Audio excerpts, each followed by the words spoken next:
പത്രം കിടക്കുന്ന കണ്ടോ മാളു? ഒന്ന് നിവർത്തിയെങ്കിലും നോക്കിക്കൂടെ? അമ്മ എടുത്ത് വായിച്ചോ? എനിക്ക് വായിക്കാനാണോ മാളു ഹിന്ദു പത്രം വരുത്തുന്നത്? നിങ്ങൾക്ക് ഇംഗ്ലീഷ് പഠിക്കാനും ലോക വിവരം അറിയാനും ഇല്ലയോ ഇല്ലാത്ത കാശ് കൊടുത്തിട്ട് വാങ്ങുന്നത്? അമ്മ ഞാൻ പറഞ്ഞു അതിന് കാശ് മുടക്കാനേ, ഇതൊക്കെ ഓൺലൈനിൽ വായിക്കാൻ പറ്റും. ഓൺലൈനിൽ വായിക്കുന്നവരാണ് പത്രം ഇങ്ങനെ നൂത്ത് പിടിച്ച് വായിക്കണം. എനിക്കാണെങ്കിൽ ഈ കുന്ത എല്ലാം ഒന്നും വായിച്ചാൽ മനസ്സിലാവത്തുമില്ല. ആരെങ്കിലും ഒന്ന് പറഞ്ഞു തരാൻ ഉണ്ടായിരുന്നു, എനിക്ക് കുട്ടി ഇരുന്ന് വായിച്ചേനെയായിരുന്നു. അമ്മയ്ക്ക് എന്തോ പറഞ്ഞു തരണ്ടേ? ഇതാ ഇതിന്റെ മലയാളം ഒന്ന് പറയാമോ? അമ്മ ഫോണിൽ എടുത്ത് അമ്മയ്ക്ക് ഒരാളെ പരിചയപ്പെടുത്തി തരാം.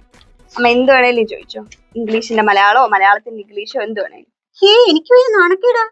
ഇനി നാണം കേടാ, ഇത് അമ്മയുടെ ബന്ധുക്കളോ നാട്ടുകാരൊന്നും അല്ല. പിന്നെ ആരാ? ഇയാളുടെ പേരെന്തുവാ? അതിപ്പോ അമ്മയ്ക്ക് ഇഷ്ടമുള്ള പോലെ വല്ല മനോഹരൻ ചേട്ടൻ വല്ലതും വിളിച്ചോ. ഹലോ മനോഹരൻ ചേട്ടാ, നമസ്കാരം. ഹായ്, നമസ്കാരം. എന്തൊക്കെയുണ്ട് വിശേഷങ്ങൾ? ഫോണിൽ തന്നെ ഞാൻ ചോദിക്കാം. The execution of Indian nurse Nimisha Priya in Yemen, scheduled to take place on Wednesday, has been postponed, official source said on Tuesday, amid ongoing efforts to reach a settlement. ഇതിന്റെ മലയാളം എന്ന് പറഞ്ഞേ. ഇന്ത്യൻ നഴ്സായ നിമിഷപ്രിയയുടെ വധശിക്ഷ ബുധനാഴ്ച നടപ്പാക്കാനിരുന്നത് ഒത്തുതീർപ്പിനുള്ള ശ്രമങ്ങൾ നടക്കുന്നതിനാൽ മാറ്റിവെച്ചു എന്നാണ് ഔദ്യോഗിക വൃത്തങ്ങൾ ചൊവ്വാഴ്ച അറിയിച്ചത്. അയ്യോ മാളു, ഇത് ഓഫായല്ലോ. അയ്യോ മാളു, എന്തായിരുന്നു പേര്? മനോഹരൻ. മനോഹരൻ. ഞാൻ മനുവേട്ടാന്ന് വിളിക്കാം. മനുവേട്ട, അടുത്തതേ. അമ്മ വേറെ എന്തെങ്കിലും ചോദിക്കേ? വേറെന്തോ ചോദിക്കാനാ? അമ്മയ്ക്ക് ഇഷ്ടമുള്ള എന്ത് വേണേലും ചോദിച്ചോ. ഈ വെള്ളം ഇനി എടുത്തോണ്ട് വന്നേ. എനിക്കൊന്നും വയ്യ, വേണേ പോയിട്. മാളു ഒരു വക പറഞ്ഞാൽ അനുസരിക്കത്തില്ല. ഒരു ഗ്ലാസ് വെള്ളം എടുത്തോണ്ട് തരാൻ പറഞ്ഞ പോലും കേൾക്കത്തില്ല. എന്തോ ചെയ്യാനാ ഇതിനെ? ഇതോണായിരുന്നോ? നല്ല കുട്ടികളുടെ സ്വഭാവമാണ്, അത് എല്ലാവർക്കും ഇഷ്ടപ്പെടും. അതുകൊണ്ട് ഇനി മുതൽ മുതിർന്നവർ പറയുന്നത് ശ്രദ്ധയോടെ കേൾക്കുകയും അനുസരിക്കുകയും ചെയ്യണം. കേട്ടോടി, കേക്ക്. ഇതിപ്പോ എനിക്ക് തന്നെ പണിയായല്ല. ഞാൻ പറയുന്നത് അനുസരിച്ചോണം, ഇല്ലെങ്കിൽ നല്ല അടി മേടിക്കും. ഇതിന്റെ ഇംഗ്ലീഷ് ഒന്ന് പറയാമോ? You better listen to what I'm saying or you'll get a good beating from me. You better listen to what I am saying or you will get a good beating from me.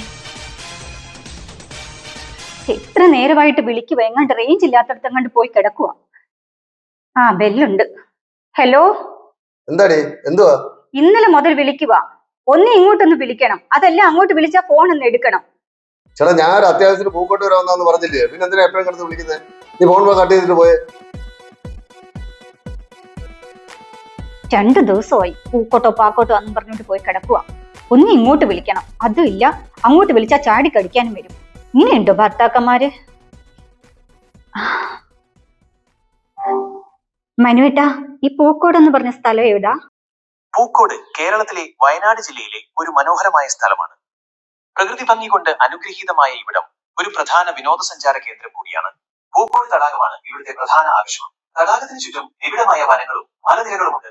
Boating, kayaking തുടങ്ങിയ സൗകര്യങ്ങളും ഇവിടെ ലഭ്യമാണ്. അത് ശരി.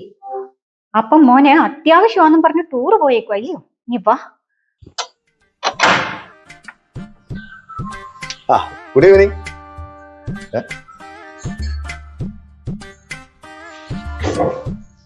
എന്തുപടി മോന്ത കറന്തല കുത്തിയാവില്ലിരിക്കുന്നത്? ഒന്നുമില്ല. ഒന്നുമില്ല. പിന്നെ എവിടെയെങ്കിലും ഒരു അത്യാവശ്യത്തിന് പോയിട്ട് വരുമ്പോ പിന്നെ ഇങ്ങനെ മൂട് തിരിഞ്ഞിരിക്കുന്നത് ഒന്നുമില്ലാഞ്ഞിട്ടാണ്. അവിടുത്തെ അത്യാവശ്യം എന്താന്ന് എനിക്ക് നന്നായിട്ട് അറിയാം. എന്തുവാന്നോ? പൂക്കോട് തടാകവും ബോട്ടിങ്ങും കറക്കവും കണ്ടവരുടെയൊക്കെ കൂടെ ടൂർ പോയിട്ട് വന്നേക്കുവാ. ഞാൻ എന്ത് വിവരക്കേടാ പറഞ്ഞേ?